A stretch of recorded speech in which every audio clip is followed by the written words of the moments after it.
So I was 27 when I started manage my first team of 12 people. Yeah. Wow. Yeah. That's a big team for your first team. Yeah. Best piece of advice that you've gotten throughout your career? Oh, I love that. I like it. I'm working on a really exciting project, which is going to be launching in the next 2 weeks. Can you say anything about it? Or? Yes. What's one mistake most brands make in their marketing strategy? Not having one. Yeah. We had a podcast just before about AI. Do we want to talk about Jack's like, do I have to ask another question about AI? I can ask a question. I guess, do you use it in your current business in a luxury premium sense? Like, is it integrated into the business? Not yet, but we are looking to integrate certain things that can help us do certain, monotonous tasks a little bit faster and automating them. I don't think that in our business you would ever replace that human aspect once you are actually, you would always have that human touch. And it's going to be very personal and very one-to-one. But I think certain aspects that we can do, we will, and we're exploring that at the moment. Yeah. I'm going to make an assumption. Yeah. So going from big companies, you're going to have big budgets, and then going to like a startup or a growth business, they're not going to be as big, are they? So. She can't confirm. But you cannot confirm or deny. Confirm or deny. Cannot confirm or deny. Let's just talk I'm about just it in the wider context. In the wider context of things. So you've got all this process from a big company going into a small company where it's growth, it's happening. How do you, without a fully fledged marketing team, without the same budgets, do all this amazing stuff that you're talking about? Because it is really good, creating all this great content for storytelling. Yeah, I'm into it. And then dealing with all the immense lead gen you have to do for a luxury brand. So how do you do it? I think especially with this product, it takes time to truly understand which channels you need to spend a little bit more versus which ones you kind of need to rely more on creativity and that organic reach. So to answer your question, yes, 100% budgets cannot be compared between companies, irrespective, sometimes even when they're big, they cannot be compared. I just want to put this out there. But yeah, so with August, I think it's spending the time to understand exactly where the people we want to talk are at and spending money smart instead of just kind of trying everything at once and so on and so forth. So there is, again, a lot of process to understanding where to optimize the budget. I love the word process in there. You're going to see I do have a lot of process in I my love head. it. That's perfect. That's the best way to be, I think, in marketing, like you were saying. And answering that question is without the process. Yeah. It can be, let's spend money in social media and let's go on here and let's get content. That's awesome. And a huge part of the sales process is, meeting face-to-face, webinars, meetings, events. So you've got to have a super passionate sales team or a super passionate owner who's pushing the brand. So how does that added complexity, which you're not used to, how does that not affect sales, but how does that affect, delivering a really good marketing strategy, which you've written, a few months ago for 2025? Well, I think delivering a good marketing strategy ends up in creating those events being a success, right? And just helping the sales function to actually deliver to their KPIs and to deliver to what they need to do. And I think marketing and sales always work hand in hand. I know sometimes it's... I like that. Yeah, what do you think? They're supposed to be against each other. Do you think they should be together? I know that kind of caught your question, but do you think they should be together or separate, those marketing and sales teams? Tricky one. Separate. Oi. Wow, Jack says so. Yeah. I think there is an argument for both, and I do think that it really depends on the actual structure and sometimes even on the personalities that work in both teams as to how you can merge them together or not. I think together, but I'm being controversial because I've worked in hotels before and I'm like, honestly, like who do you report to? Who do I report to? And then we've got some that do it underneath each other. Like some CMOs have now moved, I've said you need to move them together. But not always, right? Obviously yours is different. So it could be the fact that it depends on the structure, right? Exactly. It depends on the structure. Yeah, because I think sometimes you can have the two teams, but to your point, if they're reporting to the same person, so it ladders up to the same person, I think it makes it easier. Definitely. Because then you're all pulling in the same direction. Totally. And I would agree that there is... I'm always against silos. I'm like in the marketing 100%. World, But there is a different skill set for marketing and for sales, right? So you always need two separate people to be leading those teams ultimately. Two different personalities. Well, don't combine those roles, Jack. No, don't combine them.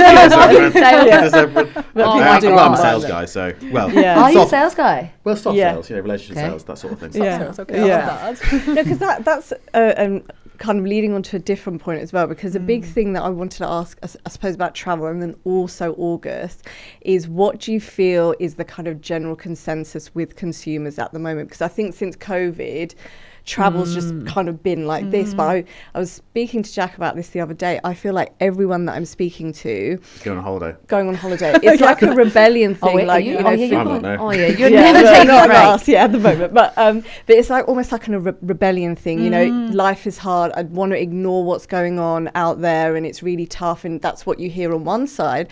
But I'm like, everyone's definitely still got money to travel, and they're making that as a priority. 100%. So, yeah, I agree. Is that the kind of general consensus at the moment? Or, okay. People love to travel. Yeah. And I think after COVID, it just became such a priority in most people's lives, because I think we all lived through something that kind of restricted us quite a lot. And people hate that. Yeah, in the back of your mind, I think it always plays up like, oh, maybe let me do it now, because who knows if something happens and so on. I think like that sometimes. Yeah, when you're on the way, Jack. Absolutely. It's almost like a PTSD response. Yeah. Like, totally. just in case I can't do it again. Or, you know. But also I think what has been very interesting to see in travel is that prices, if you have probably noticed. They've gone up. Some EasyJet, I'm like, come on. I can't go £700 just to down the road. You know? Like, even the trains too. You spend Trains in £100 London. to make the front door. No, exactly. Trains in London. I know that's true in London. Yeah. But it's crazy. It is crazy, but people continue to do it. I think that like it's proven that demand actually is not very responsive to price changes, and I think travel companies are pushing the boundaries a little bit. So people are still confident in travel. Okay. I just think, sorry, this is a selfish one, but I just had to flag that I was organising this girls' trip, and we were like, cool, where should we go? Somewhere easy. And we'll just go to a Lake District, because I've never been. And I'm like, let's do it. And we do all the costs together. It's $700 per person for 2 nights. And we were all just, no one replied. There was crickets in the chat, and we were just like, well, this is awful. It was like £200 return on a train. Yeah, you might as well travel abroad. What? Yeah, literally. Anyway, So anyway, that's good to know. That's good to know, because I love travel as well, and I think it's, you know, when we get to do it. You guys sound like you do it in your mind. Yeah, all the time. But it's such a passion for people, isn't it? And it's such an important topic, even in teams. Like when you go, you know, into work, it's like, where are you going? It's like a big thing that joins people together. 100%. So I'm glad that people are still really confident, because that's what I was like concerned about with all the, you know, stuff and budget restrictions and stuff like that. No, I think it's staying pretty stable at the moment. Good. From what we're seeing. But I think it's one of those things, you treat yourself with travel. This is why I love this industry. It's such a, in a sense, it's a happy industry, right? Yeah, excluding the COVID part, which, you know, happened. But that's why I've always loved that you're selling a happy product and making people happy, doing something that brings joy, you know? Yeah, I love the industry you're working in. I'm like, so good. I follow August, we follow August quite a lot, and we love the product. I love but in terms of, you do a lot on TikTok, because I'm not really seeing much on TikTok. Is that primarily Premium. Instagram? Come on, Jack. So I know that's something that's not going to be entertained at all, so it's just going to keep with Instagram online. Well, I think definitely we would explore channels, but to my earlier point, I think if we're creating content, it has to be created for each channel, and the priority is Instagram at the moment. So this is where we're focusing. That's what I'm seeing with like some clients that are really premium that we're working with. We do some of the content and all that kind of jazz, but some of them, you know, you might have for beauty, everyone's just doing user generated, but there's a level of like, everyone needs to get a lot of content, but how do you pay for then maybe a videographer to get it done, and then you've got to have someone in the team, and so like I think there is a balance potentially between, you have a little bit that is obviously really premium, and you definitely do, like you said, you just got to be balanced in your content strategy, but you can't blow out all the water on social media, right? And that's the thing, you could spend so much money in it, but and to your earlier point, I think where we were chatting, it's also a very private product. So it's a little bit more tricky to, you know, put some of these things that potentially you can do in terms of UGC with hotels or retail, where this is somebody's home, right? So totally. There is that fine line that you also need to be respectful. And, you know, we do have homeowner content, and we do have a lot of our homeowners are super passionate, like it's a real community. That's awesome. So they love sometimes to film in the homes and so on, but it's something that's very collaborative. And you know the way that it works, it just needs to be a two-way street there. Oh, sorry, you go. No, I have so many questions too. I'm like, because you mentioned community. Everyone's talking about community, and looking at how August do it, it's like crazily good. But how have you basically improved that since joining? Because I know you've joined the last 6-9 months, and the community was already there. And then how far had that community got to go? Yeah, gosh, I don't know. I need to use this in my yearly review. How well have I done since? What's your KPIs? Yeah. What are my KPIs? No, it's a great question. And actually, at the moment, I'm working on a really exciting project, which is going to be launching in the next 2 weeks. Can you say anything about it? Or? Yes, probably a little bit. Exclusive. Exclusive. You got the scoop here first. We do have a booking system for August called Valeria. So this is a proprietary software that is used by our homeowners when they want to book their stays and see their homes and just share details with their friends or relatives that want to also experience the product. So we've been redesigning and redoing the whole system from pretty much scratch. Oh, wow. And and we're going to be relaunching it pretty much in March. Cool. Let me not commit to a specific date as a proper project manager. KPI March. But it's very exciting because a lot of thought went into, okay, so we have a booking system, right? It has the functional aspect of it. You go, you do your thing, you book your stays. But what is it about the community that we want to build and people potentially wanting to communicate with each other or do activities together and, like seeing some of that aspect. So we've been building on that concept as well in the back end. Nice. Cool. Yeah. So for the people who actually purchase the products, they can actually communicate through. Exactly. Okay, that's cool. Yeah, that is cool. Yeah. How much do you think you're spending in the marketing structure? Because it really seems like obviously it's very important, the actual journey after they purchase or become a part of the community. So how much would you say is you've got a lead gen focus versus actually, well, when I say retention, they're already a part of it, but how, because yours is obviously very important, the loyalty side, and very important, the community. So what would you say the split is if I say 50-50 or it's actually stronger here than you ever had before versus British Airways, let's say? Oh, gosh. I mean, I don't even think it's comparable, right? Okay, scrap that.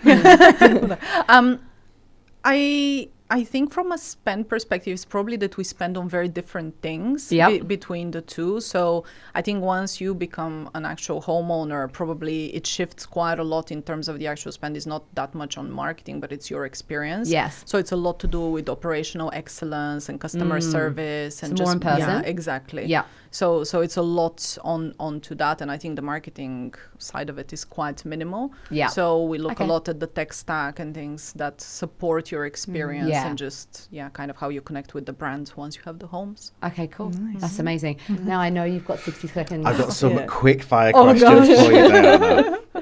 So they can be as quick as you like. Okay. I've never done it in 60 seconds. But we've not done it in 60 seconds. I've not told us 5 minutes a minute ago. Let me just have a sip of have a sip definitely of water, take a swig of water. Take a swig while he finds it. Let's have a look at these questions. So, okay. So first question. Yeah, the suspense. So what's the most important trend in digital marketing right now? Oh, it must be a little bit about AI. Yeah, AI. Everyone says that. Yeah. Have to be a cliche answer. Right? Yeah, it's okay. What's one digital tool you can't live without? One digital tool. Just the one. At the moment, it's HubSpot. HubSpot. Yeah, love it. Love HubSpot. Yeah. Okay, cool. Why is that? Quickly. Oh, wait, that's not 60 seconds. Well, everything is happening there. Everything. My life is on HubSpot right now. I love that. Okay. What's the biggest challenge in digital marketing today? I think proper channel attribution. Love that. Yeah. How do you keep up with the ever-changing digital landscape? I read a lot. I listen to a lot of podcasts. I'm just constantly plugged on content. If you just name a podcast, like a marketing podcast. It better be Digital cheese. Digital cheese. Correct answer. If you had to pick one platform to market on, which one would it be? Oh boy, Instagram. Love Instagram. it. Oh, nice. I agree. What's one mistake most brands make in their marketing strategy at the moment or in general? Not having one.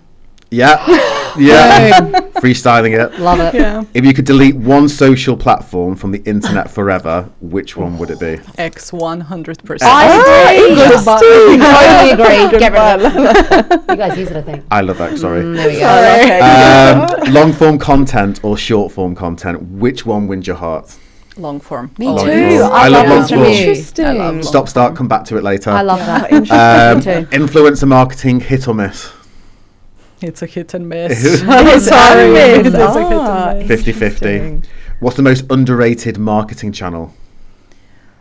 Oh, next. I don't actually know. I can't even think about it. Paid ads or organic reach, which do you prefer? I would always prefer organic reach, but paid ads are indeed evil. Yeah, they're necessary evil. Agreed. Do you secretly stalk your competitors' ads to see if they're better than yours? I stalk them, but I don't think they're ever better than. Oh, I love that. A little sassy. Yeah. Google ads or Facebook ads, which do you prefer? Google. Yeah. Google. Love it. I got one question. Best piece of advice that you've gotten throughout your career? Best piece of advice. I think it was right at the start of my journey with my mentor, who said, you know, technology is here to enable us. So if you can dream it, you can create it. Nice. So I've always gone about it that way. If I can dream it, it can happen. I love that. I like it. Well, thank you so much for being here. It's It's been been awesome. awesome. It's been fun. It's been great. Cool. Cool. That's it. Till next time.